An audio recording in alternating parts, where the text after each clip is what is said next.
Welcome everybody, today I'm covering the Build 42.17 update that just dropped, and these patches are dropping at a decent pace right now. You may have seen a few days ago they dropped a Thursdoid blog post as a pre-warning and teaser for this update, and we'll get into that and the patch notes after I remind you to back up your saves before playing, though they do recommend starting a new world for each update. Starting out, we have the new stuff, where the survival guide has been updated with new content. Now, I won't lie, I forgot this was a thing. I don't even have a keybind for it. However, for newer players, this is very handy. We've got all of these nice animations. You basically can learn everything you need in here. Though there are a lot of hidden features in this game, which I will be showcasing in my very next video. So make sure to hit subscribe so you don't miss it. It's also my birthday today, and I'm spending every waking hour making this video, so I would very much appreciate it. So this guide has literally all of the basics covered. It seems actually very in-depth and the animations are very useful. So if you need to figure something out, maybe check out the survival guide. It's not going to teach you about advanced blacksmithing or pottery, but it's got all of the basics covered.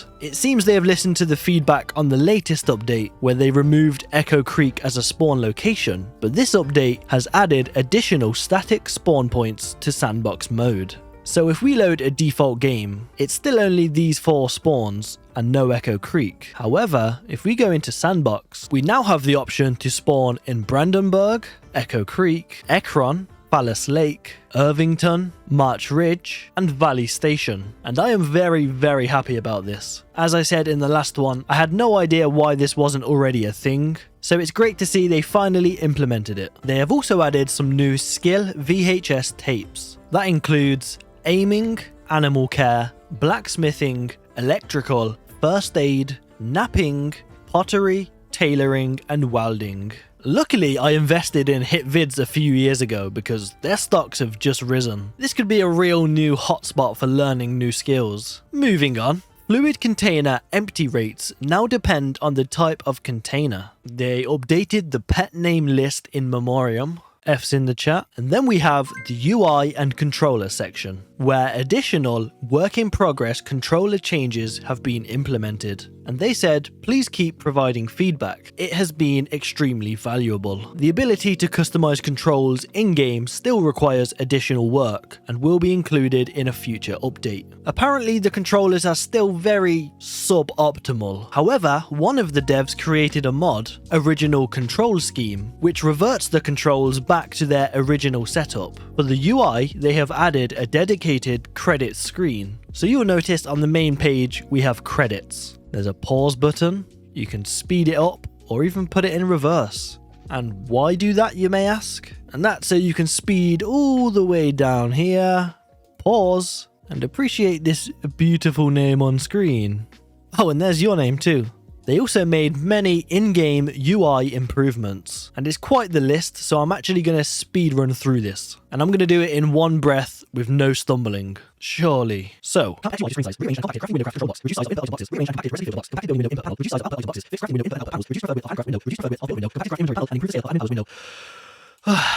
actually, that was easier than I thought it would be. And so was setting up my very own Project Zomboid server using Pine Hosting. I have been with them for a good while now, and the experience has been nothing but incredible. They make it super easy for every step, allowing you to get set up within minutes. Their high-performance servers have global locations, DDoS protection, and quality support when you need it. And if, like me, you're not the most knowledgeable technically, then you can use the new AI assistant to walk you through whatever you need. Maybe that's adding a custom loading screen to your server. Oh, and it's not just Project Zomboid. They offer hosting for a wide range of games, from Hytale to Minecraft, Valheim, and more. So, if you'd like to host your very own server to play with your friends, you can use code AWP to get 30% off your order. Use the link in the description or pinned comment to help support the channel and get yourself a deal.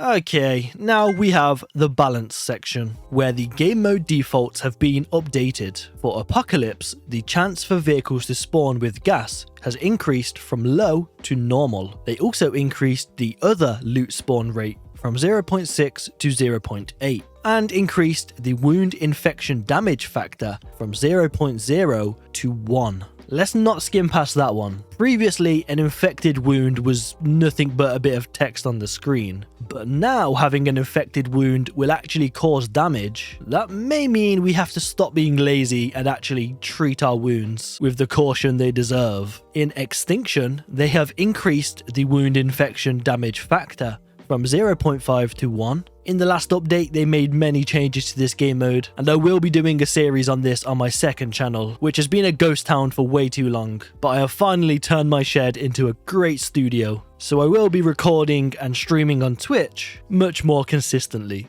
The Outbreak game mode has increased other loot spawn rate from 0.6 to 0.8 and increased the wound infection damage factor from 0 to 1. Rising increased the other loot spawn rate from 0.6 to 1 and increased the wound infection damage factor from 0 to 1. And lastly is Sandbox, where the vehicle chance has gas setting value of normal is reduced from 70 to 45. Next is the occupations, where they have updated some of the values. Chef now gives +1 short blade instead of +1 short blunt. That was a bug. DIY expert now gives the inventive trait instead of +1 carving, and the point cost has changed from -4 to -2. That's definitely nicer. The point cost for doctor was changed from -2 to 0. The point cost for electrician was changed from -4 to -2. Farmer now gives +1 strength. I feel like that could be +2 or 3, man. That farmer strength is no joke. The point cost for nurse was changed from -2 to 0. The same thing goes for rancher. And lastly, the point cost for welder has been changed from -6 to -4. So all of that seems a bit more balanced out, but now we have the trait points, where nutritionist was changed from -4 to -2, which is quite a big difference. High thirst was changed from +1 to +2, and my favourite of them all is smoker changing from +2 to +3. Now I always take this, and that extra point is a well received gift. Also today is 420, so to anybody celebrating, have a great day. Animal stress gain and its impact have been rebalanced. Now animals gain less stress from zombies. Animals gain less stress under rain, though only certain animals don't like rain. Animals gain less stress due to sound, and animal stress is reduced more when petting them. All of this means animals should flee less often due to stress, and now animals will start to destroy objects at stress 80 instead of 70.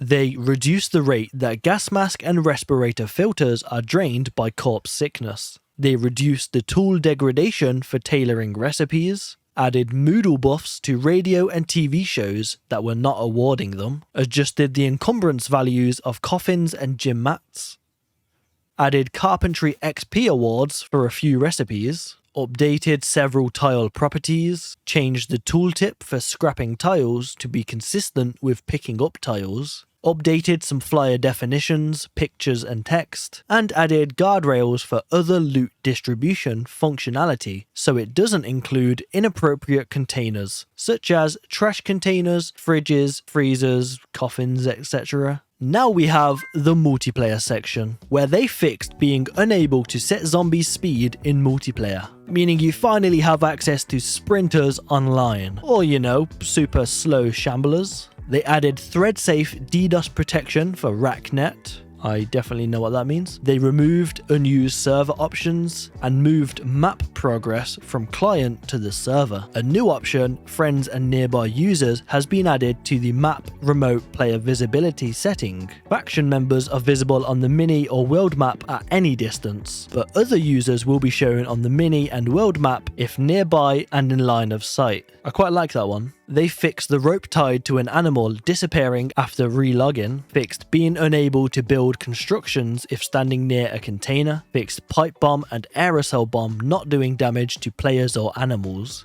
fixed character spontaneously taking off their clothes, fixed climbing rope desync, fixed the location of a bite or scratch on the body not matching the damage on the character's clothing. Sorry, but she is tweaking. That bomb did some damage. I'll be back in a minute. Fixed climbing over walls not causing muscle strain. Fixed an exception when uninstalling vehicle parts. Fixed exercises not raising the character's body heat generation value. Fixed zombies teleporting on hit. Fixed an issue with open and E actions not working properly. Fixed an anti-cheat false positive. Fixed the character not getting stained with blood after butchering an animal. Fixed wash yourself action being performed instantly. Fixed petting animals not increasing the animal's acceptance or decreasing stress. Fixed server hangs on world save creation, and fixed thumpable doors animation doubling. Which then leads us on to the general fixes, where they updated the icon for already read literature to be more readable. They also fixed a bunch of controller issues, which if you're interested you can check out in the full patch notes, but ain't nobody got time for that. They fixed being unable to continue split screen characters in subsequent play sessions. Ooh, let me quickly say, split screen is actually very fun on this game, as long as you can find someone to play it with you and do so on a controller. And trust me, that is a big ask. My friends are really not so open to the idea. They fixed an issue with the toggle crouch not working properly, fixed infected player characters not zombifying on death, fixed firearm magazines not increasing their encumbrance value when loaded with ammunition, and firearms not appropriately increasing in encumbrance when a loaded magazine is inserted. They fixed animations not playing when a player is seated, fixed certain objects not being destroyed in fire, fixed missing collision on some furniture items, fixed being able to pick up light switches. Now you may have seen that and got excited, however, I did find a dev's comment on the forum where they said, looks like that entry in the patch notes was unfortunately worded. Light switches can't be picked up anymore. They fixed being unable to barricade window frames, fixed being able to read obsolete skill books, fixed standing zombies not crawling under cars, even when the sandbox setting is always, fixed chasing zombies being able to fall through log walls, and fixed an issue where the character would always move east after standing up, regardless of the input direction. They also fixed rabbits being able to spawn in water, and digging furrows generating exceptions. Fixed character not coughing or sneezing when they have a cold. Fixed claustrophobic still being available after selecting agoraphobic, and agoraphobic reappearing for veterans after any trait was selected. Fixed zombies being unable to break some breakable fences. Fixed being able to sleep on swing sets. Damn, first the toilets, and now the swings. This game is dying. Fixed player-made buildings being automatically powered. Fixed walls being disassemblable in basements, allowing players to make holes into the void. Fixed a console error when interacting with drying racks. They fixed ground snow rendering darker than intended. Fixed puddles flickering on and off. Fixed typos and updated the in-game tips. And lastly, they fixed the head look around while sitting on furniture. They did fix it, finally. It was very jarring when your head would just snap 180 degrees.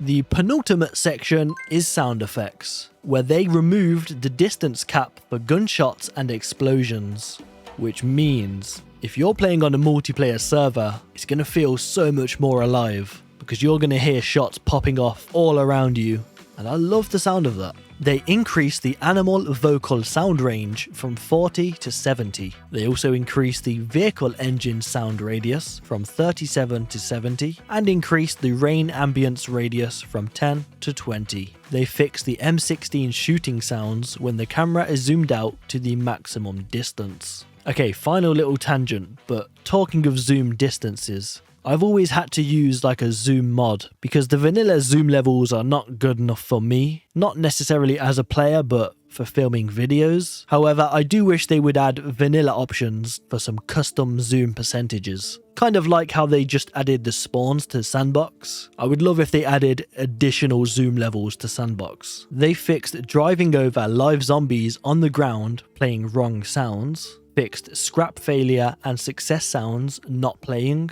Fixed scrap success sound for low metal fences. Fixed tent sounds only playing on old tents. Fixed disassembling metal on chain link fences playing either no or incorrect sounds. Fixed lamb still playing baby sounds when grown up. and they fixed vehicle sound effects bugs in multiplayer, which leaves the final section of technical, which I usually gloss over with my tiny mind, and it's 420 today, so it will be even harder to understand. Typically, but this time it's only 3 entries. Added additional security validation, simple enough. Added a warning to the Steam Workshop item submit screen for the new pop-up.